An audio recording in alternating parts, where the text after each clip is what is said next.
Toby, Henrietta, Hannah, Victoria, and Elsa were all recovering from their ordeals earlier this year.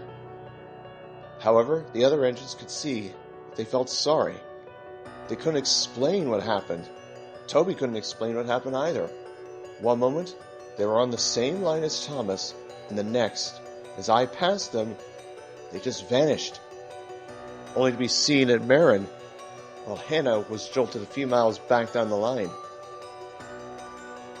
I was concerned. Toby, I said, what happened? Could you remember anything that you saw?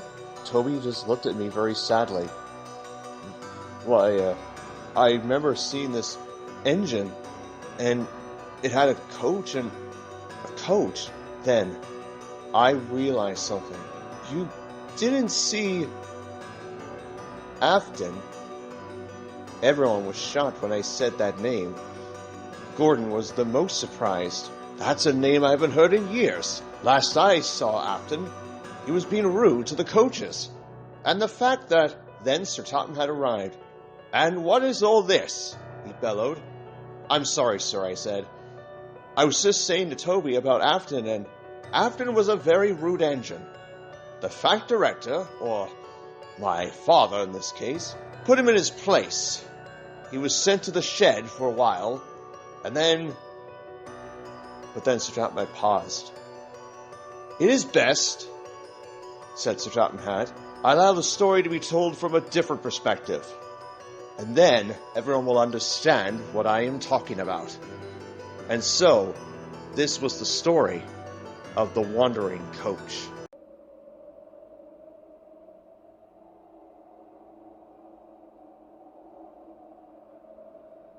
The works was very quiet, save for the quiet grumbling of its single engine.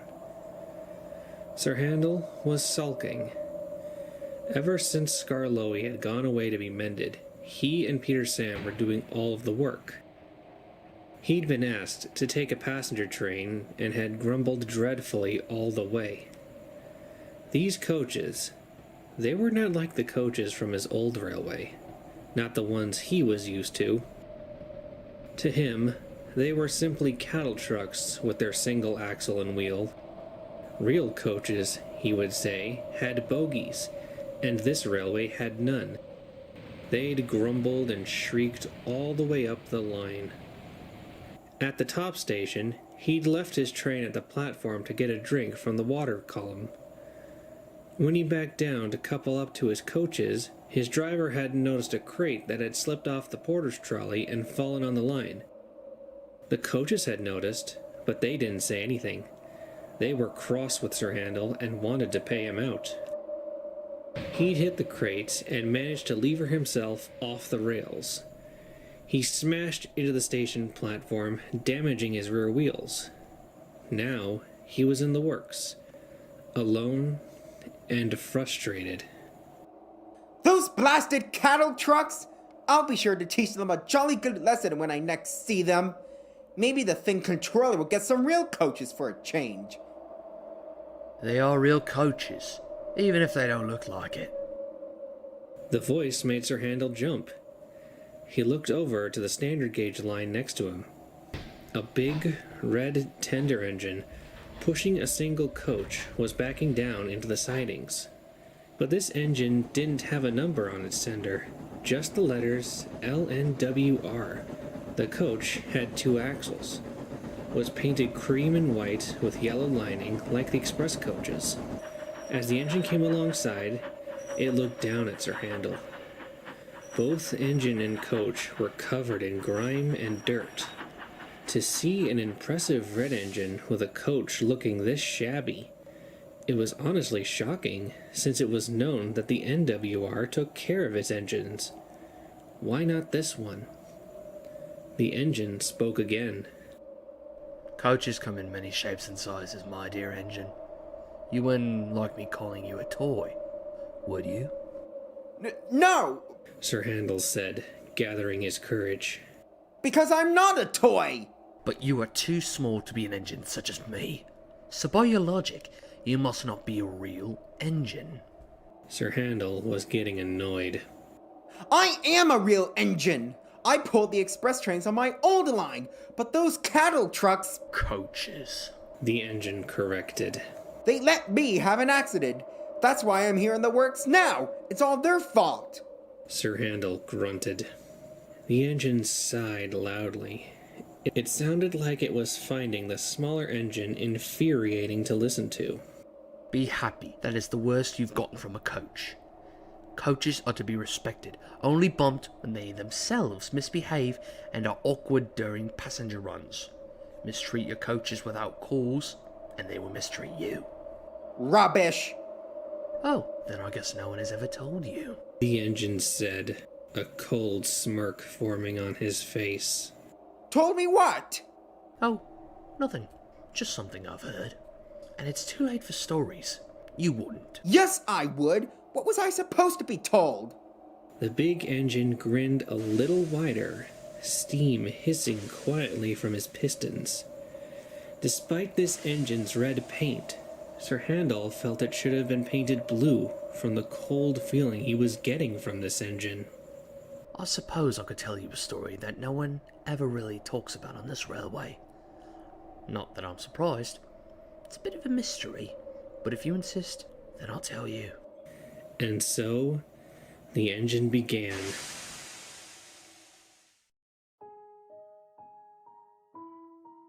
The Northwestern Railway had just been formed. The expansive line, reaching from Vickerstown to the end at Tidmouth, was going through a tough few years. The line's first two engines were too small to handle the workload. As such, the board of directors had brought many more engines on loan from other railways to help. And I'm sorry to say, frictions existed as the loaned engines treated the resident engines quite poorly.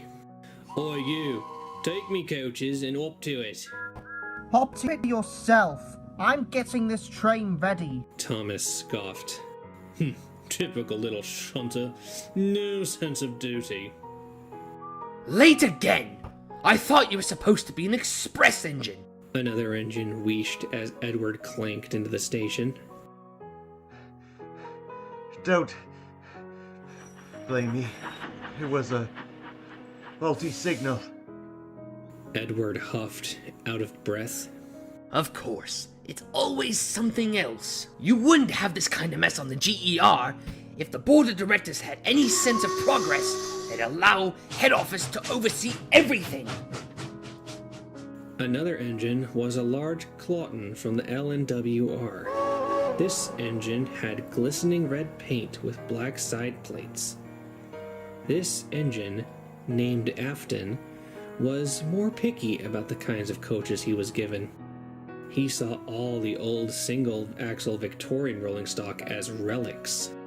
Like the other visiting engines, he was absolutely appalled at the idea of pulling goods trains, because to see a grand engine such as him doing so was an insult. One morning, Afton huffed into the station. He was to be pulling the local stopping service today. But as he neared the station, he hissed angrily as he saw the coaches he'd been given. He was given the small single-axle coaches. While they were painted in the NWR cream and dark green, they were smaller and older than the bogie coaches given. What's this? I'm pulling this ghastly, groaning train today? The indignity of it all! Just be happy you have a train to pull at all. Thomas hissed as he pushed the coaches up. I've had to hunt the yards for extra coaches. Then you can jolly well take these coaches away and bring me some proper coaches. I'm busy. Take them or leave them. Thomas huffed and hurried away into the yards before Afton could say anything more. Come on, old boy, let's get this over with. Afton's driver sighed. The coaches groaned as Afton backed up to them. They had heard what Afton had called them and were not happy. "Who is this rude engine?" asked the lead coach. "An improper engine if he's pulling us," said another. "I'd rather be pulled by Edward or even Thomas. At least they are proper engines who know how to treat coaches right, the brake coach added. Shut up! I am a proper engine. Better than Tiny Thomas or Old Iron Edward.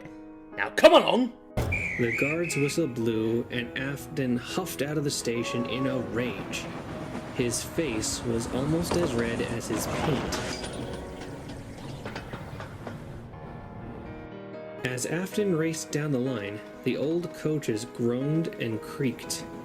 They were older and were not used to running at express train speeds. They tittered nervously as they rolled along. "Slow down! Slow down!" they wailed.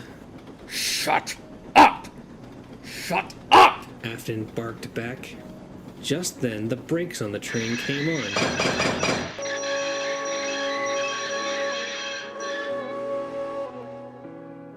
Afton stopped suddenly on the viaduct, grumbling dreadfully. An investigation of the coaches showed that the coach just behind the engine had a loose vacuum hose.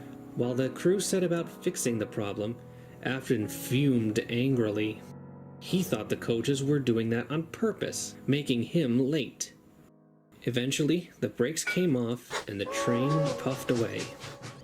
When Afton arrived at the last station, the big red engine hissed mournfully as he moved around the yard to shunt his own coaches away. The coaches tittered grumpily as he did so. "At last, the journey is over," one said. "I felt like my windows were going to fall out," said another. "At least you two were further away from him than I was. I had to endure his groaning all the way here," said the lead coach. It would have been better if you'd not decided to hold me up, you rotten old antique. "What? You blame me for that? That was your fault." Pull the other one, you horrid thing. "It's not my fault you don't know how to pull coaches, you rotten red sausage." Afton quickly lost his temper. His boiler pressure shot up, and amid the hiss of his safety valve, there was a bang, and then a splintering crunch. Afton hadn't been paying attention when he'd entered the carriage sidings, and had run his coaches into the buffers hard.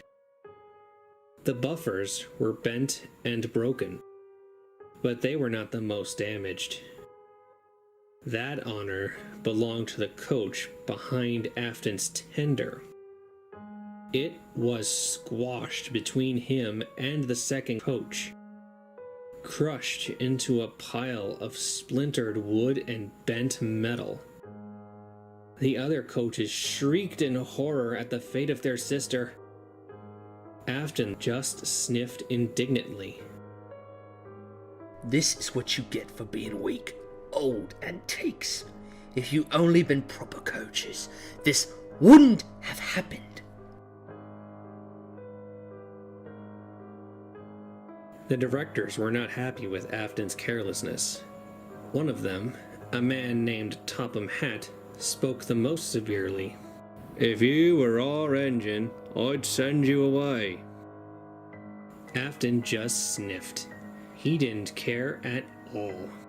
He watched as the broken coach was loaded into some trucks to be taken away.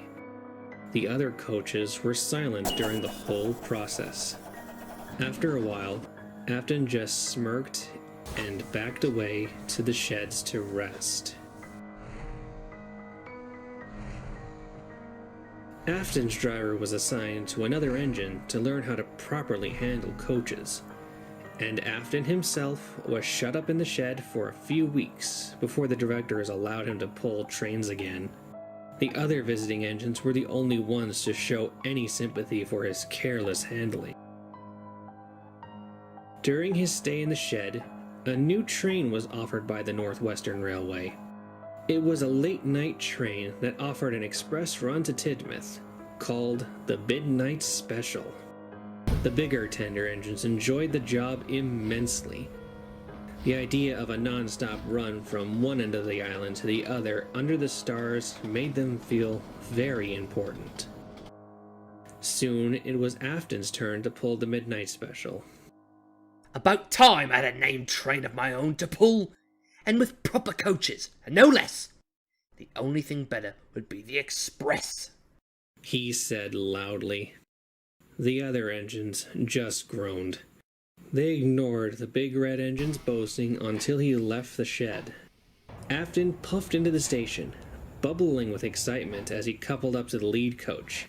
He was so excited that he never looked back once at the rank of coaches he was pulling. No one noticed the coach closest to the engine didn't belong in the consist. It was painted cream and green, just like the Express. But it was smaller and had no bogies, just 2 axles. It was filthier and didn't look like a coach belonging on a prestigious train such as the Midnight Special. The guard blew his whistle and the train set off. Over the sound of the engine puffing, there was a loud groaning noise that came from the lead coach. It sounded like it hadn't been oiled in a long time. Soon, the Express passed under the signals and was gone in a cloud of steam.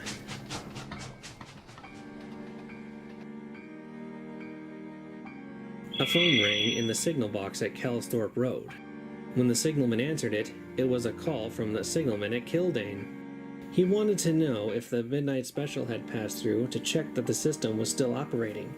The Kelsthorpe signalman said he'd received a bell from the Crovansgate signal box a long time ago, but the Express hadn't come yet.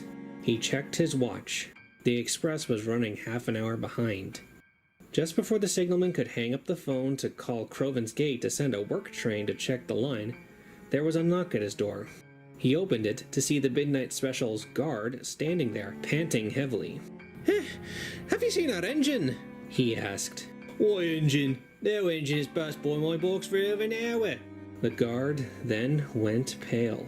That's not possible. You must be mistaken. I've just come from the Midnight Special, and I've not seen our engine anywhere. I swear on me mother's head, no train puffed past this signal box. I would have seen it. Come on, man, you're speaking all kinds of rubbish. I am not. Our entire train is missing its engine. It's like it's disappeared into thin air. Come on, mate. Have a cup of tea and explain what you're trying to say.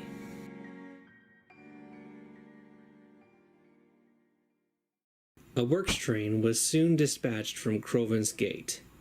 They found all 6 express coaches sitting on the main line neatly, and the irate passengers. From passenger testimony, they said one moment the train was rolling along smoothly, then, after the tunnel, the train went slower and slower until the coaches ground to a halt. When they looked out the window to see what the problem was, they saw there was no engine at the front of their train. Workmen investigated the coaches for damage, but none was found. The coupling on the lead coach was intact. While the works engine pulled the train back to the station, the workmen searched up the line. Perhaps the engine had derailed somewhere before Kelsthorpe, and the guard just missed it. However, nothing. No trace of an engine, or even an accident, could be found.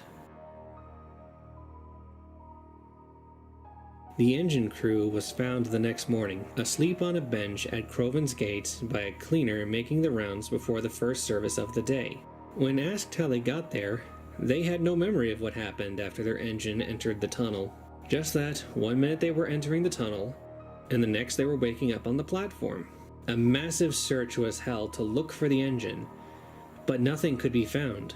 For a long time, the Midnight Express was discontinued as the more superstitious passengers refused to ride the express after midnight, worried that if a whole engine could vanish, then why not a whole train of passengers?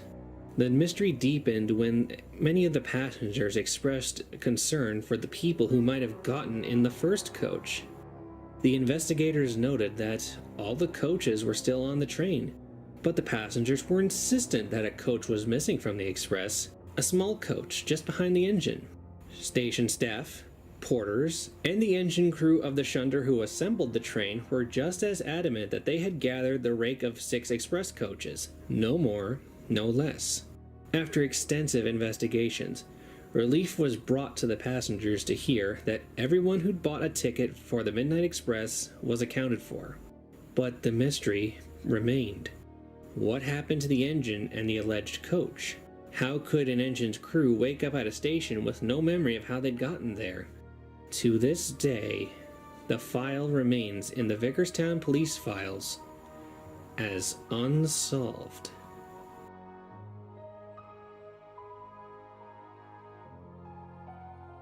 And that is the end of the story as the wider public knows, though there have been tales of engines seeing this Afton puffing along the line in the distance with a single coach behind him. But no one can be certain what they saw was real or not. The engine finished. Sir Handel stared up. His frames felt as cold as ice. He gulped and began to rally his courage. Preposterous! I've never heard of such a thing. Are you calling me a liar? The big red engine asked, glaring down at the smaller engine. No, I'm not. I'm just saying that just doesn't happen. Ghosts don't exist, and coaches certainly can't do that either. The big red engine looked down at Sir Handel before sniffing and looking up.